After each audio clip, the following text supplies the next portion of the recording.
Hello नाज़रीन, welcome करता हूँ आपको हमारे चैनल में। आपको बताते चलें कि फैसल वापडा ने अपने दिमाग का इस्तेमाल नहीं किया और बहुत बड़ा दावा कर दिया।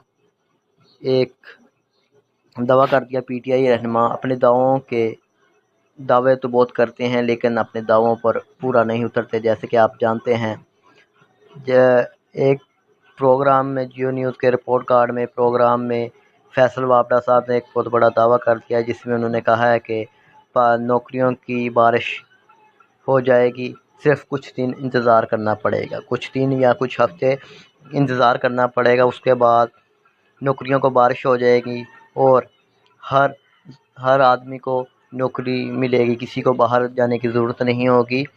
ये उन्होंने सलीम साहबी साहब को, हसन सार थे, जियो न्यूज़ के प्रोग्राम रिपोर्ट कार्ड में ये बयान दिया है उन्होंने। हम देखेंगे क्या फैसल वापडा साहब और इनकी हुकूमत, इमरान खान साहब की हुकूमत इस वादे पर पूरा उतरती है। आप अपनी राय ज़रूर पेश करें। क्या इमरान खान साहब, हमारे वज़ीर प्राइम मिनिस्टर साहब, क्या नौकरियां अवाम को देंगे जिन्होंने इनके वादे किए हैं? क्या ये भी फैसल वापडा ने जो बयान दिया ये भी झूठा साबित होगा? अपनी राय कमेंट में ज़रूर बयान करें ताकि हमें आपकी राय से पता चले।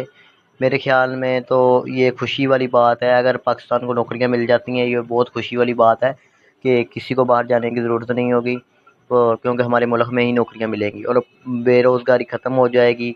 हमारा मुल्क बेहतरी की तरफ गामज़न हो जाएगा और तरक्की कर देगा। हम देखना होगा कि ये वादा सच्चा होता है या झूठा। अपनी राय। Thanks for watching. अगर आपको वीडियो पसंद आई हो तो लाइक करें, शेयर करें और कमेंट करें। Thanks for watching.